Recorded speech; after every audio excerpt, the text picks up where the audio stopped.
Everybody. My name is Richard Davis. As a founder member of the Worshipful Company of Farmers Alumni Association, it's my great pleasure to welcome you to the third session in our WCFA webinar series. The WCFA was founded on the desire to provide an opportunity for all the alumni of all of the Worshipful Company of Farmers educational courses to continue to learn and develop through interaction, through networking, and through the sharing of experiences. With agriculture likely to go through more change in the next 5 years than it has in the last 70, there are bound to be challenges and opportunities ahead for every sector and for every business, which makes, we believe, continued learning and development more important now than it's ever been in the industry. Now, as many of you will know, the annual Learning Extension Day has in previous years been our key opportunity to deliver on our objective of contributing to this continuous learning and development.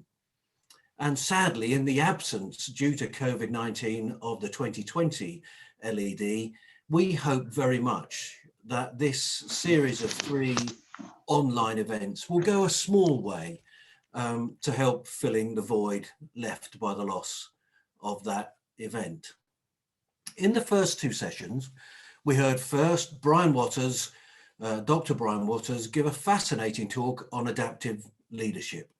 And then in the second session, we had an excellent panel discussion featuring Heather Hancock, Gemma Smale-Rowland, Baroness Rock, and Sarah Hendry, which majored on the idea of turning crisis into opportunity.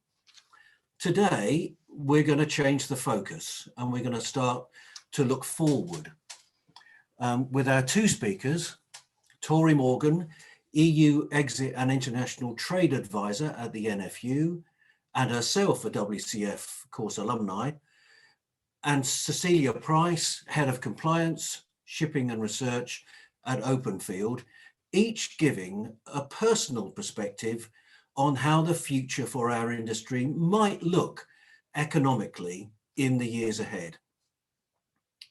After our 2 speakers have given their views, I want to encourage as many of you as possible to share your own perspectives, to challenge what our 2 speakers have said, and to contribute to the debate. The structure for today, for this webinar, will be that we'll let our 2 speakers both speak before we take questions. Could I ask you, while they're speaking, to turn off your video and mute your audio during the presentations, and then to turn your video back on once both speakers have finished. And if you stay on speaker view, that should mean that you get to see the questioner and the answerer when we go through our question and answer session. And could I ask you to use the chat function on the Zoom screen to pose your questions? You can ask questions during the presentations that way, and my fellow committee member, Chris Manley, will be monitoring the questions as they come onto the screen and trying to help me sort out the most popular ones that we can pose to our 2 speakers. And the plan is that I will then identify a specific questioner from the audience, and I'll ask you to pose your question directly to whichever of the 2 speakers you would like to answer it first. It may very well be that they'll both have something to contribute, but if you could very specifically say who you'd like to answer first, that will help us make sure that the question session goes smoothly. So on that note, I'm going to pass directly to Tori to get us underway. Tori. Thank you, Richard. Hopefully you can all see and hear me okay. Any problems, hopefully someone will give me a wave. So yeah, lovely to be here today, especially as a alumni from the Challenge of Rural Leadership. And so as Richard said, it's quite a wide topic, and I think there's plenty of ground to cover today during the webinar. So the way that I've approached it is by trying to say, what do we know now about where we're going? what will change. And I should say that in this context, my crystal ball is set for around the next 5 to 7 years, which many of you will know matches the agricultural transition timeline. What will stay the same during that time, because it's not all change. And finally, what could this all mean for agriculture, and where does this mean that we might end up? So first of all, I thought I'd focus on things a bit closer to home. Domestically, what do we know about domestic agricultural policy? As many of you on the call today will know, the Agriculture Act is now in place, and as such, we know what the framework for future domestic agriculture policy is going to look like. We know that it's going to be based on providing public money for public good, and we know that we have about 7 years to get there. We know that in this time, BPS will be phased out, with the last payment being made in 2027. And we know how those reductions will happen up until 2024. And we know that the government has committed to recycling the money into new schemes focused on the environment, animal health and welfare, and productivity. I wasn't planning to share too many slides today, but if okay, I will just share this one couple of slides here, if that's possible. Hopefully this will work for you all. Fingers crossed. So hopefully you can see my slides there. So yeah, as I was saying, we know that things are changing, but we also know that many farm businesses are reliant on the BPS to turn a profit, or potentially even to just break even. On average, looking at the bar on this far right-hand side, we know that BPS on average makes up about 60% of farm business income. And that figure rises if we include agri-environment and other payments. Hopefully for those of you on the call, you can see what sector you fall into on this graph and roughly what that might mean for you and the change that's coming. In this regard, we also know that we have a rough timeline of when future schemes will come online. And in this regard, we have a good idea about what some of their aims and objectives will be. And details are ever emerging about the ones that are coming online quicker. However, there is still a lot of detail yet to be decided on how farmers will be paid and what exactly they'll be paid for, and of course, the actual rates of payment themselves. So there's still plenty to discuss and plenty that we can influence during this time. I'm hopefully going to stop sharing the screen now, and we can go back to this. Ooh, all being well. Yeah, so apart from domestic agriculture policy, what else do we know? So of course, a huge issue for agriculture at the moment is access to labour. And we know that when the EU transition period ended on the 31st of December, so did freedom of movement of people. And we're now operating with a new immigration system in place. This system is a points-based system, and it treats EU citizens the same as everyone else. We know that there's a seasonal pilot in place for edible horticulture sector, and the number of permits under that scheme has been increased in 2021 to allow 30,000 workers to come in on a seasonal basis. For some sectors, we know sourcing sufficient seasonal and permanent labour is already a challenge, and undoubtedly this challenge is going to grow as the years go on. So taking things a little bit further away from home, looking over the channel and towards the EU. Clearly there's been a lot of uncertainty about our relationship with the European Union over the last 4 years since the referendum. But on Christmas Eve, the Trade and Cooperation Agreement, the TCA, between the EU and the UK was agreed. And this agreement, as many of you will know today, offers tariff-free and quota-free trade, but only subject to the goods meeting the rules of origin requirement. This means that goods need to either originate in the EU or the UK, or be sufficiently processed in either in order to qualify for tariff-free trade. Since the end of the transition period, and from the 1st of January, the UK is no longer part of the single market or the customs union, and that has changed the way that we trade with the EU. Now, the TCA allows the UK and the EU to develop their own independent SBS regimes. And those of you that were following the debate on Brexit will know that having autonomy over our rules and regulations as they relate to animal health, food safety, and other areas was a huge ask of the UK government. And it all fitted into that rhetoric of taking back control. So from the UK's perspective, I think the government were very pleased to see this in the deal. But what does this actually mean, having independent SPS regimes? And I should say at this context, for anyone that doesn't know, SPS refers to any measures that can combat food safety, animal health, or plant health. So for our UK exports, this means that our exports of live animals or products of animal origin now need export health certificates, which need to accompany them across the EU border. And these certificates need to be signed by an official veterinarian. I think there's still a lot of questions out there about the vet capacity in the UK and how this is going to work long term. And for our plant products, we know that some products need to travel with a phytosanitary certificate. Similar to the animal sector, they need to be signed by a plant health inspector. We know that our goods need to enter the EU through certain border control posts, which are ports approved for certain commodities. And we know that there'll be checks based on risk at the EU border.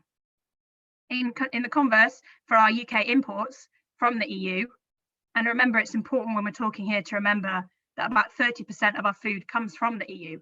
So clearly, when designing the future import regime, the government were very keen to avoid any disruption at the border and ultimately any empty shelves. So the UK, in turn, is implementing a phased approach to import controls. And this means that since January, imports have been coming through relatively kind of, not with the paperwork that our exports would need and unchecked. From April, we know that there will be a requirement for export health certificates and for phytosanitary certificates, the same as our exports. And from July, in theory, provided all is well, there will be checks and goods will have to enter the UK through certain ports. Now, we know in this time there could be an option for UK farmers and wider areas in agriculture to operate some import substitution, and we know that's possible. But ultimately, it does mean that the cost of importing is going to rise. And so we are aware that that could see a rise in the cost of imported goods, which of course includes many farm inputs. Now, looking further afield, what else do we know about rest of world trade? We know that the UK has rolled over trade agreements with 64 countries, all of which the UK was party to whilst an EU member. So this includes people like Canada, South Korea, and Japan. Currently, the only outstanding agreements which remain unrolled over are Algeria, Bosnia, Ghana, Montenegro, and Serbia. We also know that the Conservative Party manifesto confirms that this government wishes that 80% of trade will be covered by a free trade agreement, or an FTA, in the first 3 years. So we've only got 2 years to go and a lot of negotiating to do. We know this means other countries will be looking for access to the UK market, and there will be pressures to liberalise, as agriculture is generally an area which attracts quite high tariffs. We also know in that manifesto that the government made a commitment to protect food safety, animal welfare, and environmental protection. And we know that after much lobbying last year, and thank you to any of you on the call that were involved, the UK we've managed to secure the Trade and Agriculture Commission, which means ultimately when the trade bill eventually becomes an act, that the Trade and Agriculture Commission will be placed on statutory footing, and it will be required to report on standards after each and every new FTA that is negotiated, something that I think really can't be underestimated and a huge win for agriculture. We also know that the UK has started negotiations with the US, Australia, and New Zealand, all major agricultural exporters, and all countries that the UK has strong historic ties with. We've also recently requested to join the Comprehensive and Progressive Trans-Pacific Partnership. Further down the track, International Trade Secretary Liz Truss has indicated that she'll be keen to pick up negotiations with other partners around the world, such as India and the Mercosur trading bloc in South America. But we also know that global population is increasing, and with the rise of the middle classes around the world, we know there is genuine opportunity to export more great British food and drink. UK exports are already increasing into places like the Middle East, Japan, and Asia. And with much of this growth happening off the back of our reputation and proof of our safe, auditable, and traceable supply chains. So we know that in the next coming, 2 years really, but we're looking ahead to 5 years, trade deals are going to be done. And I thought it might be interesting today on this webinar to give you a bit of an insight into what they might look like and what this might mean for agriculture. So taking them in turn, Australia, this is likely going to be the first deal done, and as a strong political will on both sides. And for the UK, Australia is certainly seen as a natural trading partner for post-Brexit Britain. But we have to remember that Australia is a global player in the market and exports about 71% of their agricultural production. Under the friendly cricket and rugby playing bravado that the Australian negotiators might have, we know they are very, very well practiced, and we know they'll be ruthless in seeking access to UK agriculture market. But the question that we must ask ourselves is, what will they be seeking access for? And what will this mean for us? We know, for example, beef. Producing 2.3 million tonnes a year compared to our 900,000, Australia is one of the world's top 3 global exporters of beef. It already has access to high value markets elsewhere, such as the States and Japan, and it already has an FTA with China. We expect that the Australians will want to access our premium UK food service markets, or that they could look to send us cheaper manufacturing beef that could compete with beef that we're currently importing from Ireland, that we could add value to here in the UK. When you consider that most of the Australian exports directly fit our import requirement in that they are frozen and boneless cuts, we know that this matches up. Also, looking elsewhere around Australia, lamb. We know that Australia is the largest exporter of lamb and the largest supplier on the global market, accounting for almost 40% of global exports. And the Australians export over 70% of the lamb that they produce. In my opinion, I think this is probably more of a concern than beef and poses more of a threat for our domestic sheep industry. The Australians consistently fill quotas that they already have, and they are forecast to increase production as Australian farmers place increased emphasis on meat production over wool production. We know that the cost of Australian lamb is around 55% lower than that in the UK, and we know that whilst they are currently major suppliers into China, but as Chinese pig producers recover from ASF and the population switches back to their preferred meat of pork, we could see more Australian lamb looking for a home on the global market. And we also know that the Chinese market can be very driven by politics and knee-jerk reactions. So clearly it's in the Australians' interest to diversify their marketplace and look further afield. And of course, sugar. I couldn't mention Australia without talking about sugar. They're one of the top 3 global sugar producers. They have access to a much wider toolbox of crop protection products than us, and their sector receives greater levels of state support. So clearly a concern when you compare it to our brilliant homegrown sugar sector. But of course, it is a negotiation. There must be winners and there must be losers. So what does the UK stand to gain from this? We know that trade negotiations are a balance, and we think that certainly in the dairy sector, there's real opportunity to export more Great British dairy products to Australia, especially for premium cheeses and especially cheddar. Elsewhere, pork and pig genetics are seen as a real opportunity. The Australian pig herd is essentially closed to imports of live animals or genetic material, making it relatively unproductive. Meanwhile, we know that we have very highly productive pig herd here in the UK, and there is real opportunity to export our brilliant pig genetics if we can dismantle the strict Australian rules on biosecurity. Looking ahead elsewhere in the land down under, looking to New Zealand.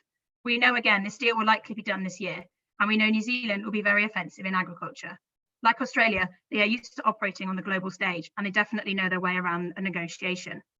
It's worth noting that New Zealand, with its 5 million people compared to our 66 million, means opportunity for UK export are limited, if nothing else by sheer market size.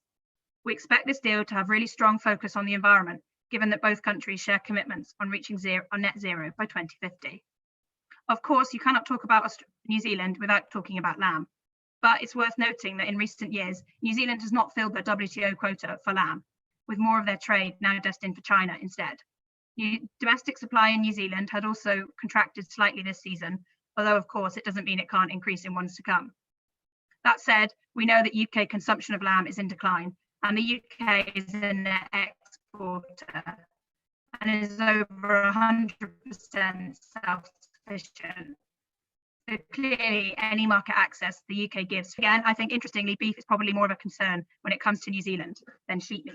You might ask yourself why, but New Zealand has experienced a huge increase in the dairy sector, which means, of course, as the co-product the beef sector increases, especially as they are also under pressure to find their bull calves at home like we are in the UK.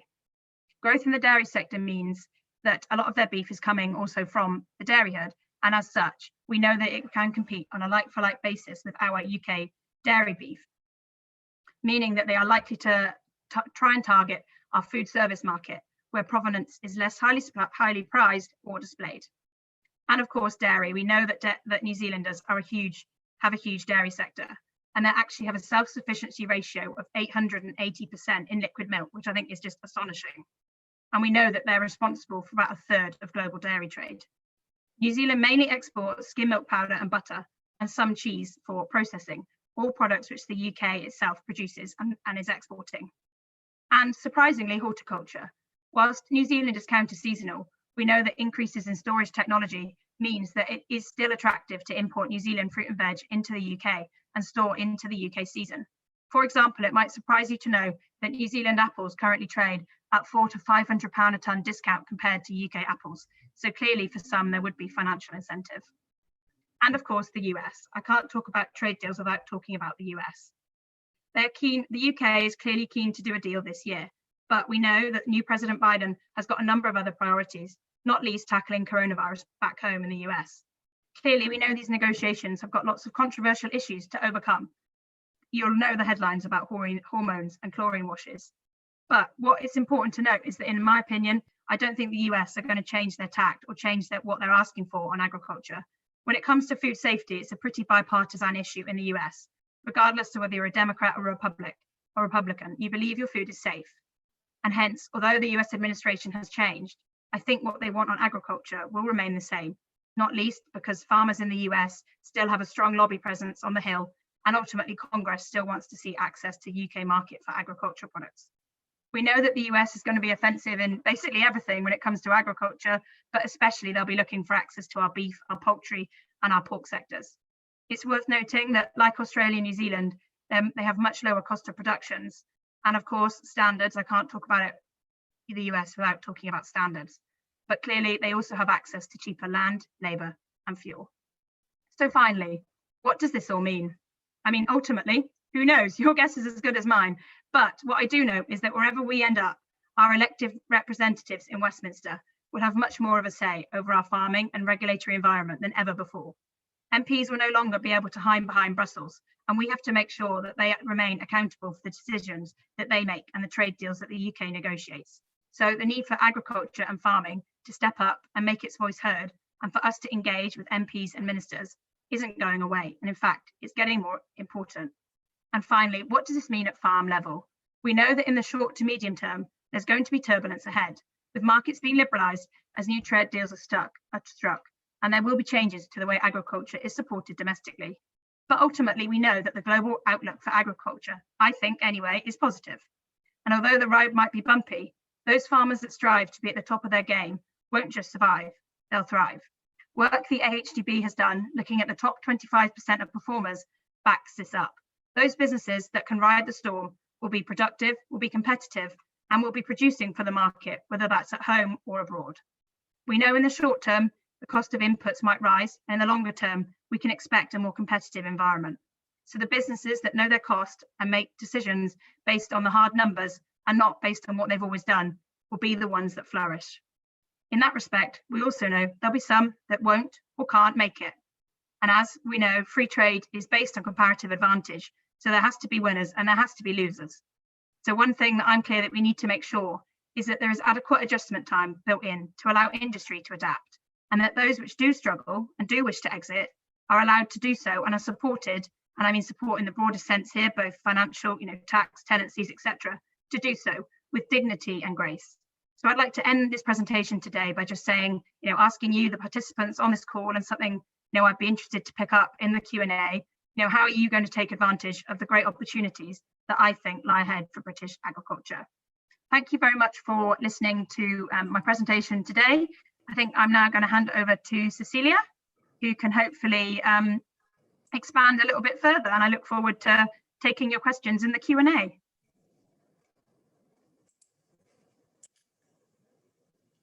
Good afternoon, everyone, and thank you, Tori. So it falls to me now to follow that, and what a presentation to follow. I'm going to approach it slightly differently. Tori's obviously got a multiple head of different agricultural backgrounds, whereas I tend to stick with the cereals as my chosen specialist subject. So I've put some slides together, slightly different to the way Tori's also presented, but I'd like to crack on and just hopefully give you some food for thought, as well as Tori did. I've just got to try and make sure that my presentation mode is doing what it's supposed to do, which doesn't seem to be working desperately well. Oh poo. Oh well, we'll crack on and see how it goes. Is that changing for anyone? No. Right, hang on to. Let's try again, shall we? The ultimate nightmare here. Right, let's close that and try again. I do apologise. Right.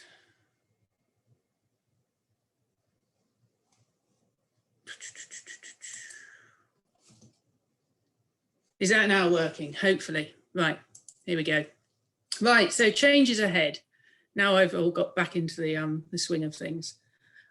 I think what I'd like to start with is just by saying that obviously Brexit was a major change. I think I sat on one of these presentations before Brexit, and I think as farmers, you were very much adamant that it was going to be a major change for you guys, mainly because nobody really knew how it was going to sit. And I think the important thing is there that from a post-Brexit looking back, the question I have is how much really changed for anyone? From a day-to-day running of business, I think some sectors of agriculture have obviously faced some issues with paperwork and other bits and bobs, but certainly from a cereal sector, it's been a pretty smooth ride. In actual fact, our biggest issue so far has actually been the difficulty of getting one lorry load of grain into Northern Ireland rather than shiploads of grain going into mainland Europe. But again, that was a computer system that was built, but it was a computer system that was built because somebody told them that nothing ever went to Northern Ireland in the way of bulk cereals. Because guess what? It was a UK to UK movement, and nobody ever actually sat there and measured the information, which then goes on to data issues, which I'll touch on in a minute. So the wheels haven't fallen off, but we've got an awful lot coming our way in the way of obviously agricultural bills, global exposure, and exciting things like gene editing. But the question I suppose I want to pose to you is, in whose hands does it all fall to change it and to make it work? A lot of people will sit there and say, well, it's very much in the hands of government. And I think the way I would look at it is, it's not so much in the hands of government, it's in the hands of every single one of us to mould this, this opportunity we have. And I think we have to take it as an opportunity. Some of you may not see it as opportunity, some of you might see it as an imposition. And I think the question is, if you see it as an imposition, my real question to you is why do you feel it's an imposition?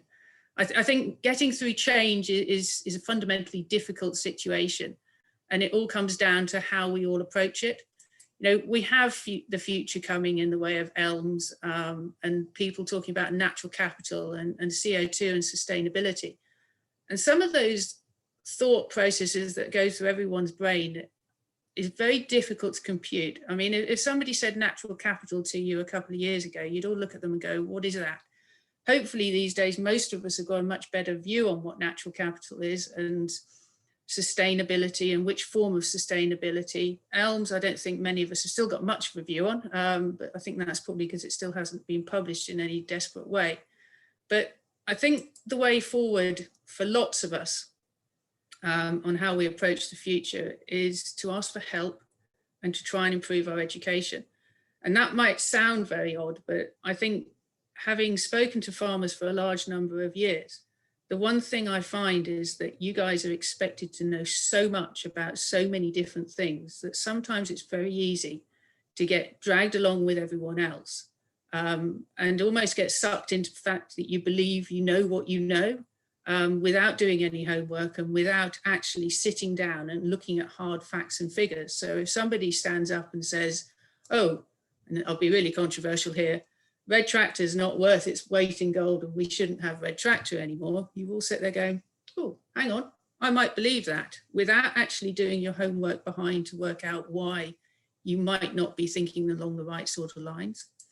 But it's not just you guys that have got a problem with all the change that's potentially coming up.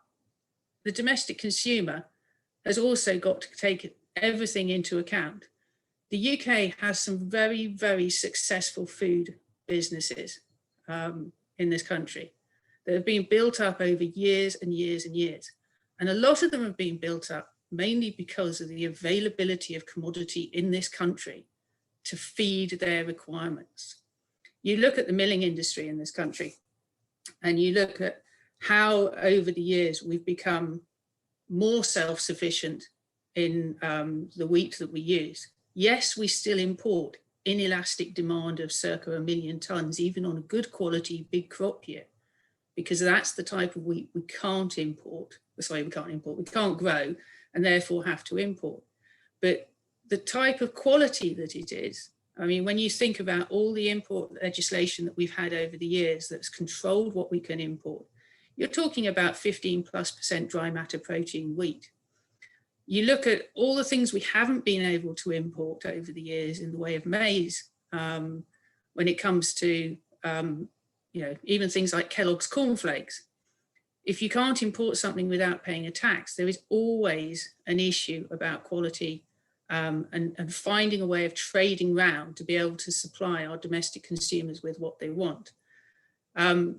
Tori mentioned it very briefly, but the UK population is expected to increase by probably another 5 million between now and 2041.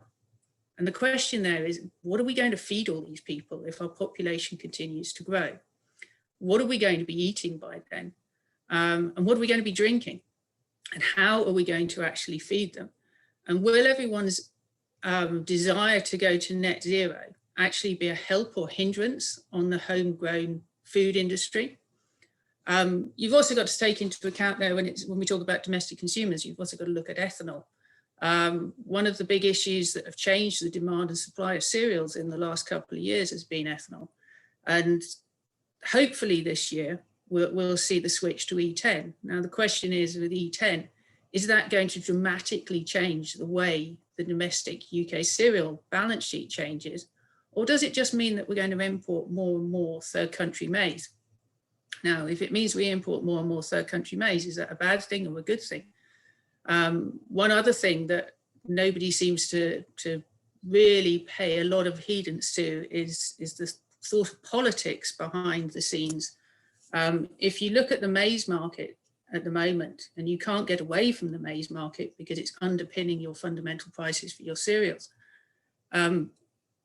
If you look at the, what's the word I'm looking for, the sanctions we currently have against the US, there's an import tariff of 25% on US maize when it comes into the EU and the UK at the moment, mainly due to a sanctions issue on trade deals.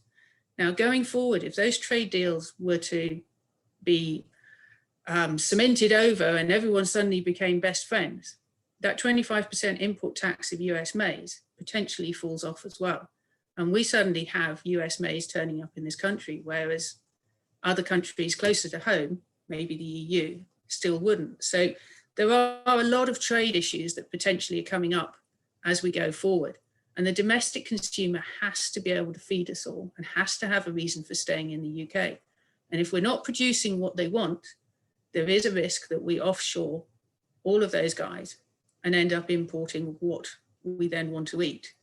Now, just as a bit of a reminder to you, and hopefully you can see that graph, the red line is the price of spot wheat going back all the way to sort of 1994. Now, I started trading grain in 1991, and I certainly remember that £70 a tonne grain market, but I also remember the £222 a tonne wheat market. And my question to you guys is, when you're looking at the future, you can learn a lot from the past, but what that past price curve is showing you isn't potentially something you had a direct impact in.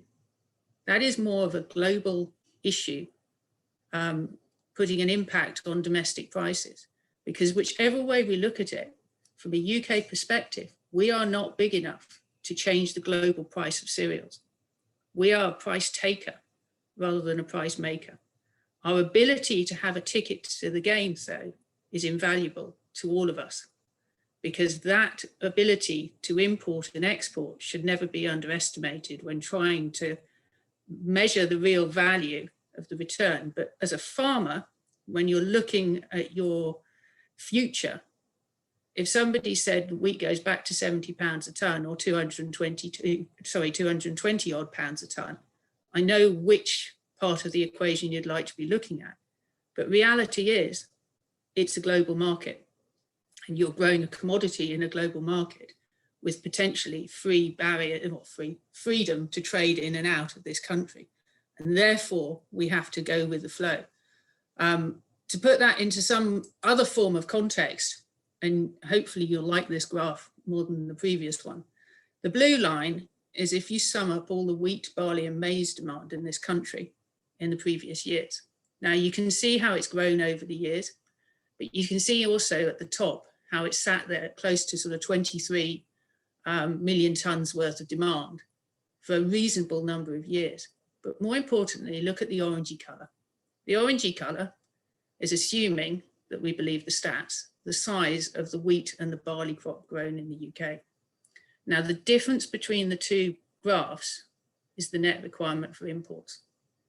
Or, if the orange goes over the blue, the ability to export. And that is really, really important, because it's that trade-off and understanding the price structure between the commodities that also needs to be taken into account when you're looking at your cropping rotation and how you perceive yourself as a farmer going in forward over the coming years. And another graph which I always like to share with people is this one. Now, it may look a bit odd, but the important thing is what it's showing you. If you take the blue box on the left, that's France. And what it's actually saying to you is 45, call it 46 for a round number, % of the French wheat crop last year had to be exported, which is a lot of the crop. If you got off your combine and thought that 45% of everything you combine needed to find a ship, you start looking at your crop in a slightly different way as to how you price it and what you compare it with.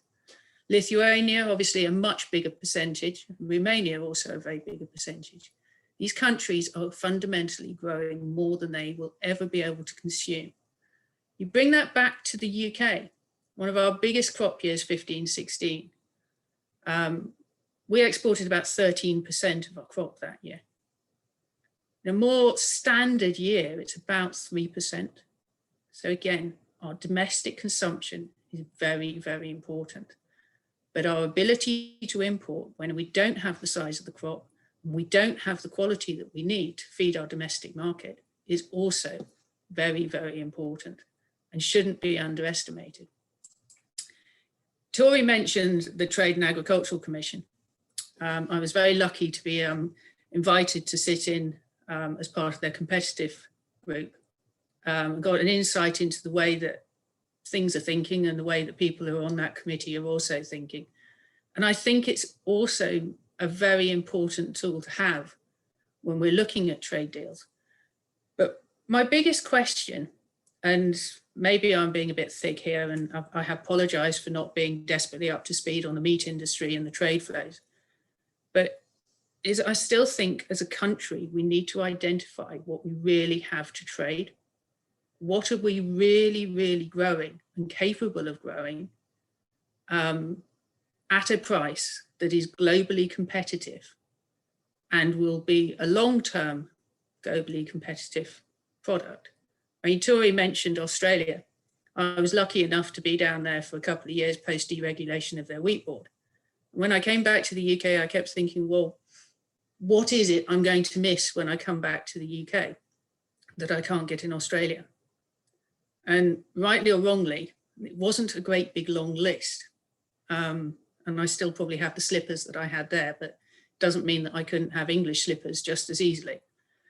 But the one thing that Australia didn't have was its farm assurance, and it didn't have its trade assurance when I went down there post deregulation. And things have changed dramatically since then. And that's something that we've really got to look at and make sure that we don't let our standards slip, whatever happens. Because when we find something we want to trade, everyone will want to make sure that it fits the bill at destination more than anything else. From a cereals point of view, some of these trade deals are, not desperately exciting. Tori mentioned that we still haven't got a trade deal with Algeria. It's actually one that we'd probably rather like because they're very close and they buy an awful lot of cereals. And in a year when we need to trade them, we need to be able to trade with Algeria much more than we need to be able to trade grain to Australia or Japan. Again, nice places to have a deal with, but reality is you've got to have a huge big crop to be able to go there. And with the change in the production or the change in the process for payment and the potential implications of ELMS and taking land out of production, my real question is, will we as a country need a trade deal in cereals, or will we need a trade deal in something else? And it's those cereals that remain my key focus when we're looking at these things. The other thing that I find is a real bugbear is data. You know, we're talking about all these wonderful things that we can trade and all these wonderful trade deals, but are we really using the right sort of information to make these deals? I mentioned the comment about shipping into Northern Ireland at the start of this presentation. If we don't even have data on how many ships go from the UK to Northern Ireland historically, do we really trust the data we're going to make trade deals on?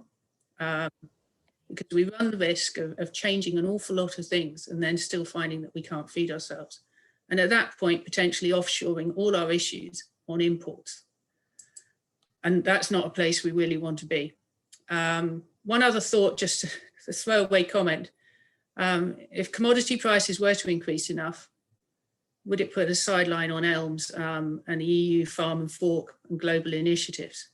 Basically, could we need to keep putting soil under the plough to be able to feed ourselves rather than actually protect the environment that we're looking at? Ideally, a combination of the two. But if a farmer's being paid £220 a tonne for his grain going forward, he may think twice before how much land he pulls out of production if the two aren't linked. So the future. I see the future is in the hands of us all. But unfortunately, chaps, a lot of it is in the hands of you guys as farmers. I see three types of farmers. Those who embrace change and make things happen. And I'll put a label on them as success. Those who watch and follow, changing only when they have no option. And I think we'll call that survival. And those who carry on as they were always, because they're always right. And we'll call them existence. Now, I think we all know every single one of those farmers somewhere along the lines. But the difference between all of them tends to come in one format, and that's knowledge. And I think this is where, going forward, we're going to have to be really honest with ourselves, because I think knowledge about your farm is going to make a big difference in your future plans. Knowing fully where your crop goes, who you're growing it for, why you're growing it, what your chemical use is, why you're using those chemicals, your chemical knowledge, your input knowledge, your soil knowledge, again, second to none, and we'll go places. You as a farmer, you know what you could be doing better. What is your guilty secret on your farm that you could be doing to make sure that you succeed going forward? And the other bugbear I really have is people paying for things and not actually getting a value for them. So I don't know how many of you have a subscription to certain knowledge sources, but don't actually read it, don't actually action it, and don't think about it. But getting value out of everything you pay for is seriously, seriously important. And how much forward planning have you done? What will your farm be looking like in 5 years' time? My question to that is, who will really have shaped it? Will it have been you? Will you have embraced the change that goes with the forward changes globally and domestically? Or will you just be dragged along kicking and screaming and hoping that it all goes away? I think it's in our hands. We have to make it happen. And we can't go around blaming others, as Tori says. We can't blame Brussels anymore. We've got to make the future as positive as we can. And we've got to make the future of UK agriculture as bright as possible. Now, one more slide for you. And this is a combination of, the black line is the production globally of all the wheat, barley, and corn and rice if you stick it all in a bucket. The red line is the consumption, and the green is the stocks. What I would say to you is, for the last 4 years, every tonne of grain has been consumed, with very little ending up in a pile of stock. As the world gets bigger and people start looking more and more at the environment and deforestation, the question is, can we keep increasing yields to keep track of the consumption? There's a lot that we can't do. We can't control global weather events. We can't control politics. We can only control what's on our doorstep. But I think the future really is bright. And I think I will echo Tori's comments that it is what we make it. But I really, really believe that there are a lot of people with a lot of very positive comments and input that they could be giving to government, and an education for government and that government needs to be aware of all these people and their ability to help them and embrace that knowledge. Because if we don't all pull together and we don't all educate DEFRA and Westminster as to what British agriculture is, any opportunities potentially get passed by. And there's a lot of very clever people out there, and we've just got to make sure that we get them all in the right room at the right time. And I'd like to leave on that thought, but open very much to questions. And thank you so much for inviting me to present to you today. Thank you, Cecilia. Quite a lot of questions coming through on the chat. The first one, I'm going to go to Christopher Day, Chairman of the Alumni Association. It's your honour to go first, Christopher, and I think you've got a question about our negotiations, trade negotiations with the US for Tori. Yeah, thank you, Richard.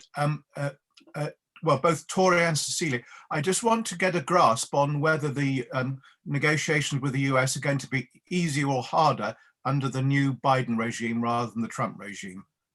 There's been a lot of chat about the negotiations between our two countries, and I just want to get your steer, both of you, if you would, your steer on this particular question. Thank you. I'll kick off then with an answer. I think from my perspective, I think the negotiations, the pace of them might change. I think we've seen clear that Biden has got a number of other priorities. Like I said, not least dealing with coronavirus back home, but also, he's put on record that he's keen to, try and repair maybe some of the US's relationships with the EU, with China, with other trading partners, not just the UK. So I think there might be a change of pace. We might see the negotiations kind of not happen as quickly as they have been happening under the Trump administration. And I'd also expect that whatever deal is agreed with the US would have a lot more of a kind of a focus on, climate change, on green energy, on environment, because, as an administration, he cares about that kind of stuff a lot more than Trump does. But ultimately, I expect, what they want from our market, access for their products into our market, I don't think is going to change, because, they still want the deal to benefit US farmers, and to get it through Congress, it's got to benefit US farmers. So I don't think what they're actually asking for, the numbers, if you like, the kind of access, quotas and whatever else is going to change that much. Just that the pace that the deal is negotiated might change. I'm not sure if Cecilia, you've got anything to add on that one. I'll be honest with you, it's not my chosen mastermind specialist subject. I think the one thing that I would be very aware of, though, is the retaliation trade measures. I mentioned it briefly about import tax on maize. There's a 25% import tax on maize, on US maize coming into the EU at the moment, or and the UK at the moment. And if that was to disappear overnight, that would have one hell of an impact potentially on our cereal markets. And it is trying to put all these things into context. What is the real impact that any trade deal will have, or the unintended consequences of an indirect movement as well? 38% of the US maize crop goes down the neck of an ethanol plant. If we go to E10 in the coming months or before the end of this year, my question there is also how much imported ethanol comes in. So you've got a lot of cereal crops over there that potentially have a direct impact on UK prices. So I think, yes, watch the negotiations, but watch what isn't in the negotiations that can bite you on the bum. Very good. I'm going to slip in a question for myself next. On the basis that politicians are notorious for not wanting to change the cost of living for their electorate, on the basis that generally doesn't get them re-elected, what do you think the government's attitude, or how will the government balance its attitude to standards and the cost of imports? Do you want that one, Tori, or shall I take that one first? You go first if you like, Cecilia. We'll swap round. All right. Controversial as ever. I think the most important thing is for everyone to understand where standards really fit in and what standards are covered by. Whether you're talking about food and feed safety standards, whether you're talking about food law, or what sort of legislation stroke regulations you're talking about. And I think that's, I shouldn't say that's all I'm prepared to say, but I think there's a lot of naivety, and I think that ultimately nobody can afford to kill anyone. If things can slip in and end up on a supermarket shelf because they don't kill anyone, but they meet a standard, it depends which standard people are prepared to pay for, and where that standard fits. And I think to be able to implement something on other people's imports becomes a very difficult technical trade tool. We've been through this with neonics, we've been through this with pieces of paper. Everything I've ever traded around the world has had more pieces of paper and more traceability than I care to admit to. And I think that's where the word standards needs a full definition, very much along the lines of sustainability. But I'll let Tori have a thought on that as well. I think I would add to what Cecilia is saying, that I think we have to be quite careful when we talk about that it's one or the other, because I mean, we have to be clear that at the moment, food in the UK, I think around the world, I think there's only Singapore and the US that spend less, kind of a smaller percentage of their disposable income on food than we do in the UK. So it's not the price of food that's necessarily the problem. If there's a wider issue in terms of affordability of food, then that's a kind of wider, socio-economic impact that potentially, we as a country and as a government need to look at. But I'm not sure the issue stems from, the price of food on the shelves. And I think, like Cecilia said, it's really difficult when we're talking about trade policy. We have to be clear what we mean by standards, and whether we mean, regulatory standards, voluntary standards, retail standards. What are we actually talking about? But also, what do our consumers want? Because I think we have to be honest that a lot of our consumers expect their food to be, to be safe, to be traceable, to be, produced to a certain standard when it comes to sustainability, animal welfare, etc. And actually, we'd be doing them a disservice by allowing in anything that, didn't meet their expectations. So I think it's a really difficult one to balance, but it's one that, I think we've all got a part to play in trying to explain to government and, of course, the wider population, the general public, why it matters and what farmers are actually doing. I'm going to go to Louise Manning now. Louise, you've got a question about digital technologies. Perhaps first to Tori.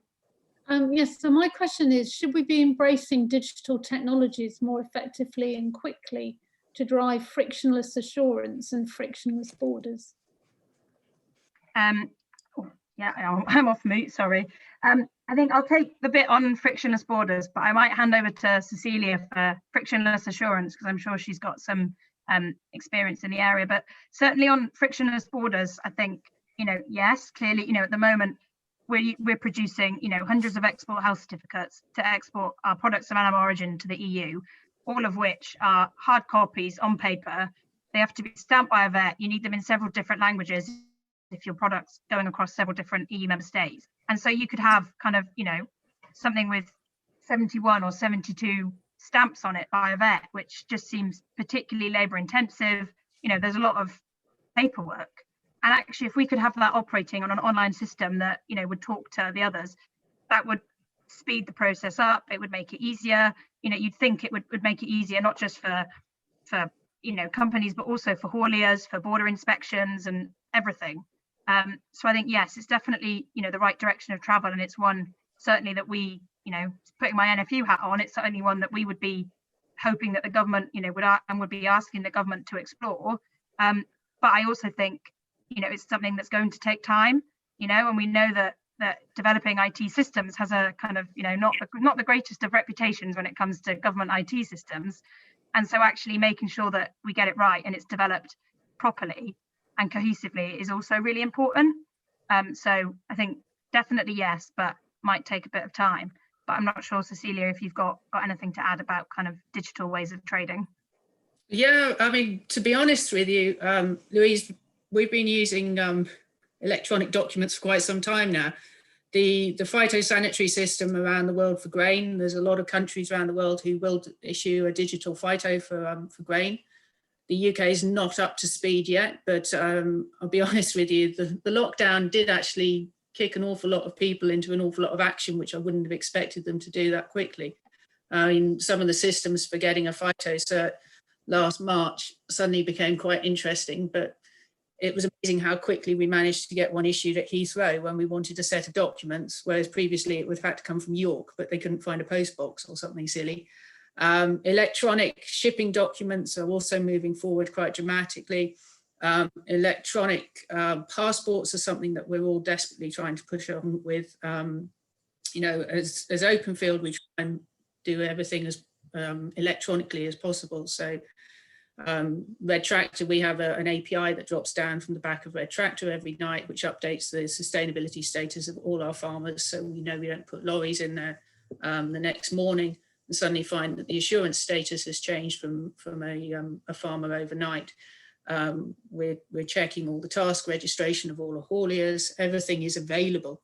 It's just a case of embracing it, making sure it's up to speed, making sure you have a system that can cope with it. And that, well, as long as your system's there, there's no reason why electronic phytos and electronic documentation of any format doesn't pick up. Hopefully it will. Hopefully in a couple of years' time, this will be a has-been conversation. I'm going to go to Richard Milligan-Mamby. Richard, you've got a question about really whose responsibility marketing our product might be, and perhaps relating that to AHDB. Richard? Thank you. I think am I online? Yeah. Yes, I do have a question. One is really the currently trying to market our product around the world has not been, I don't think, done particularly well. And I just wonder, has the AHDB got a big enough budget to take it forward, and should we be increasing our levy to make sure our marketing is capable of being recognised around the world for our produce? Cecilia, perhaps first.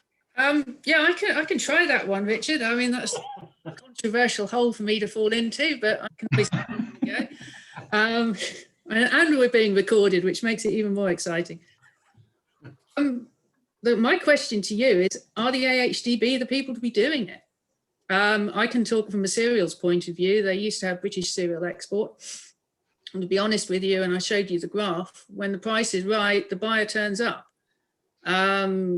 On a commodity such as that, it's very difficult to try and get somebody to take something they don't want. The overall education on the quality of the product is important, but reality is it's the right company with the right face, with the right price in the right place. I think when you're talking about other products, and Tori would know more about the livestock side of life, I think it might be a bit different, but I think British cereal exports, put it this way, was getting to the point where it was flogging a dead horse. We've got to have a new approach if we're going to go down that road again. But also, how do you market something where 1 year you're a net importer and the next year you've got a bucket full to sell, and the year after that you've got, a couple of million tons to sell? It's not a consistent product, and I think this is something that we're all going to face as an issue going forward as well. You can't keep having a trade deal, hoping to leave the door open to make a shed load of cash, to find out it bites you on the bum because you want it back the other way. So take some planning, but I think that's also something that Westminster needs to work out, is how they actually market product overseas. If I can add a little bit, I think I would echo Cecilia's question there in terms of whose responsibility it is. I think definitely HDB has got a role to play, and we've seen some great examples over the last couple of years, certainly in the meat and dairy sectors, of them opening doors and securing access for British products, not necessarily through a trade deal, but by getting some of those biosecurity barriers down to enable British product to actually enter the market. I think it's also a case that it's not just HDB. So, last summer we saw the Department of International Trade launch their Agri Bounce Back Plan as part of their response to coronavirus. And that included the creation of a number of funding streams to help small businesses and SMEs access new markets and understand actually what exporting is and how it works, and to give them help in market as well. So they created, for example, an agri counsellor in the embassy, in the British Embassy in the Gulf. So actually having boots on the ground and people out there in the markets, knocking on doors and talking about British product and what it delivers and why it's good, I think can't really be underestimated. And I think there's a lot that the UK can learn from a number of other countries. When you look, certainly, a year or so ago, I spent some time working in Brussels, and certainly there, it's incredible the volume of countries that have got delegations that are permanently in Brussels, knocking on the Commission's door, asking to break down barriers and asking to let their product in. Whether you're looking at the Canadians, the Australians, the New Zealanders, the US, everyone has got people focusing on agriculture in their embassies out there with their feet on the ground. So I think that's certainly something that we can learn from a UK perspective. It's not just about HDB, it's also the role of government and the role of diplomacy at the end of the day, and making sure that those people are there and doing that job for us as well. Thank you. We had a question from Sebastian Anstruther. Sebastian, do you want to ask your question about what the transition might look like? Well, thank you very much. I keep asking this question and nobody wants to engage with it. And maybe it's the wrong question, but everybody is focusing with positivity on success and opportunity. But we all know, and Tori made the point and Cecilia indicated the same thing, not everybody will be a winner in this new world. How do we look after the people who are not winners? Because I think that as an industry, we also have a responsibility to think about that and to engage with government on that question. And I'm minded of the kind of language which was developed in Germany, for instance, thinking about the transition away from coal, and the language which I'm hearing now on podcasts more and more from the United States, thinking about the climate change transition, which we know we're going to have to go through. The impact of this is just not understood by people. People on this call, we all get it, I think, to an extent, but mostly the momentous impact of climate change and agricultural transition, which we're going through here, and trade on top of that, which we've been talking about today, is completely underestimated by most people in the industry. And there will be a lot of losers and a lot of pain. So my question is, what does a just transition look like for the losers? Tori, would you like to give it a go? It's a tough one. I'll give it a go. It's a really tough question, and I'd suggest it's not really the wrong question to ask. I think it's just that finding an answer is really difficult, and it will mean, a just transition will mean different things to different people and different businesses. So I suspect that's why you've not had an answer yet, because different people think different things. I mean, from my perspective, I think, when I talked about some of the new, I think identifying, part of it is knowing your business and knowing where you sit on that curve, knowing if you are a survivor, if you're not a survivor, if you like, when you think about those three groups that Cecilia mentioned in her presentation, where do you sit in those? And then, are you going to change where you sit? Are you going to become a survivor? Are you going to do something to change your position? And if not, and you think that, perhaps exiting the industry is your best option, then how can you do it in the most kind of, I guess, for you yourself, you've got dignity doing it, but also how can you do it in the most productive way? How can you do it that enables another business to thrive, or, give an opportunity to a younger person or something like that? And I think, part of this is going to be what's coming through as part of the agricultural transition plan, and in some of those schemes that I think I mentioned and put up on the screen, in terms of, new entrant schemes and, the lump sum payment that government has suggested will be coming as part of agricultural transition. We still don't really know the details, but understanding what that looks like, what it means is going to be really important. And I think we also have to consider transition and support, not just in the financial sense, but also think about things like, you know, whether it's tenancies or tax reform, or, you know, there's a number of other things. It's not just cash. But it's a really good question, and one that I think it's something that we're, you know, as an industry going to be grappling with for the years to come. But I'm not sure if Cecilia, you might have a clearer view than me. Sebastian, I'd voice one question back to you. What is the definition of a loser?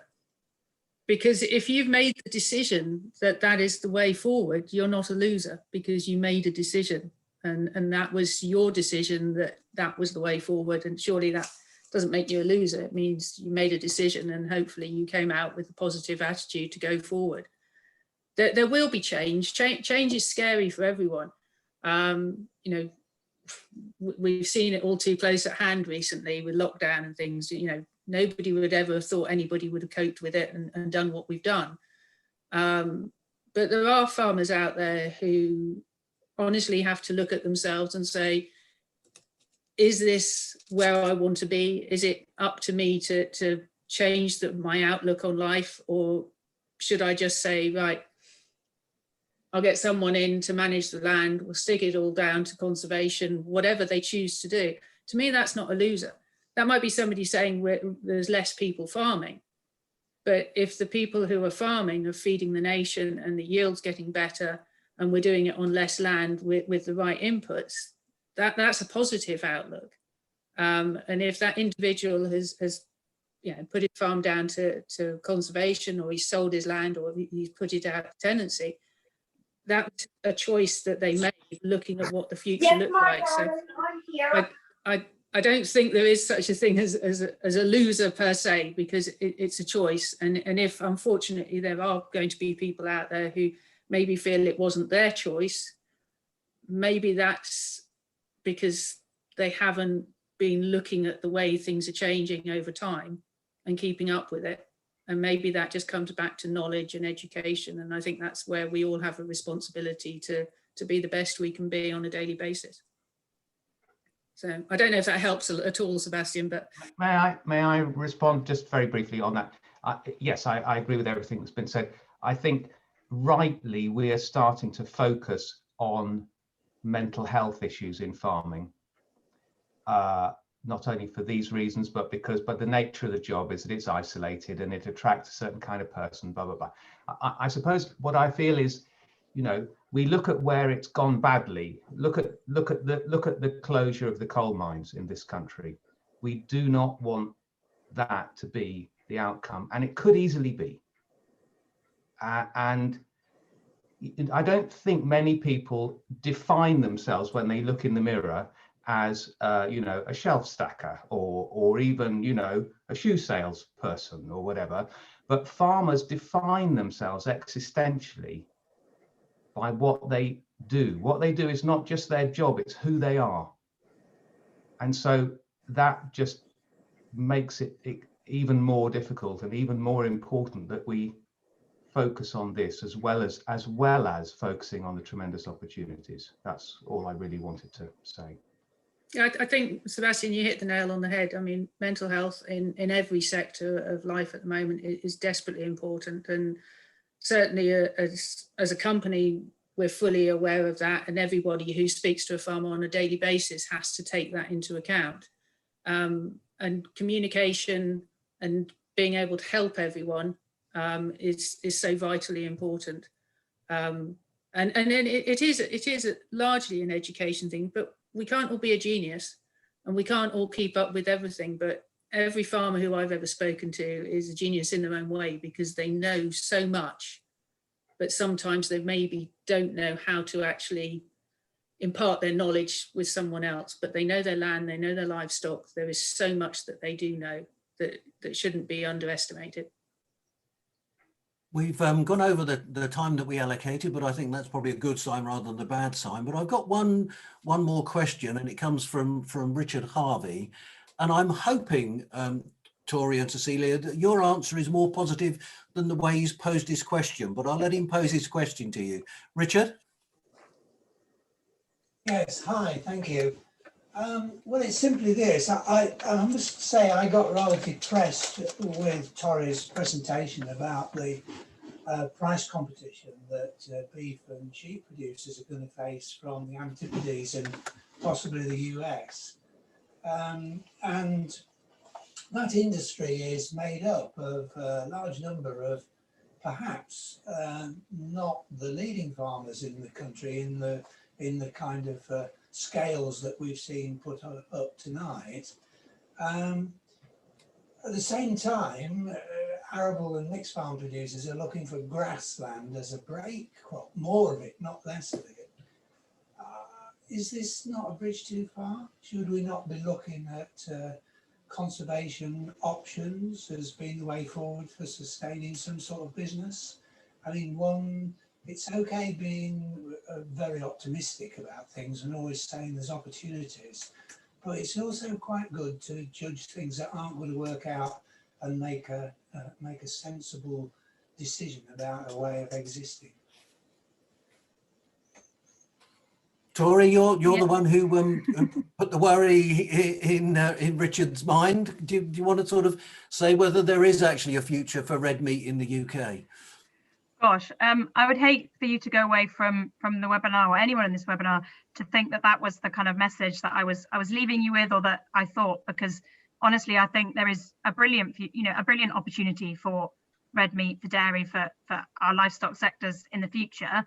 I think the points I was trying to make about the competition from Australia and New Zealand is, you can't compete if you don't know what you're competing against. And so you need to understand where that competition is coming from and what that looks like, so that you can make sure that your business is best placed to survive and to be in that, top 25 performers. I think as a livestock industry, we have a huge amount to offer in the UK, whether that's in the form of, red meat and sustainably producing meat that we know our consumers want, whether that's protecting landscapes, whether that's offering environmental benefits. The livestock sector and the benefits that stem from it are huge. But I think the point I was trying to make is that we know other people in the world can produce, meat, if you like, cheaper. And so what makes us different? Why does the government need to, promote what we do? Why does the government need to, support our industry to make sure that we can do it? And I think that, we can do it, we can survive it. But I think it's that point that we have to know what we're competing against, and we have to know where, on Cecilia's list of businesses, where we sit and what we need to do to make sure that we're giving ourselves the best chance. So I hope that kind of makes you feel a bit more rest assured, because, certainly I think there's a fantastic opportunity out there. We just have to be prepared and know the environment that we're going to be operating in to make sure that we're best placed to make the most of what lies ahead. Cecilia, I know it's not your kind of favourite topic, but anything you want to add? Is there a future as far as you're concerned? Yeah, I think. I mean, do I look at life positively every day? No. Some days I have a pretty grismal day. But I think the one thing I'd say, Richard, is that with the best will in the world, we feed our livestock in this country, and we feed our livestock with an awful lot of cereals. And I think that's one of the most important things that we've got to remember is why we grow what we grow and what we feed to our livestock and what we feed to our population. Because if we can't feed it to them, then we've got to get it in from somewhere else. So somewhere along the line, that trade-off between arable and livestock and the big circle of life on farming is probably where we go back to, with some very big arable units and some very big livestock units in between times. But every time somebody sits down to look at a nice joint of Sunday pork, that's a nice bit of British pork, then they think what cereals it's eaten, where it's come from, how many miles it's travelled. All those things make that wonderful big picture. And that's what British agriculture is. But that's the unintended consequences of wrong trade decisions, wrong legislation. And that's where it comes down to educating the people who also in power as to how arable works, how livestock industry works, how the whole of arable works. And I still point out that I still think that's the biggest thing that's missing, is the turnover of staff and the lack of knowledge and the general understanding of what we all do as a business, whether that's as farmers or as the trade or as inputs. There's thousands and thousands and thousands of us involved. And we've all got a passion for it, and we all need to stick together and make sure that passion's felt, understood, and actually feeds forward into something positive for the future. Cecilia, I think that's a lovely note to end on. It's been a really interesting discussion. I hope it's given everybody a lot to think about. I hope you've enjoyed the hour and a quarter. We've gone over by a quarter of an hour longer than we anticipated. I hope you've enjoyed your time. Thank you for joining us. We look forward to seeing you at another webinar in the not too distant future, we hope. So thank you, everybody.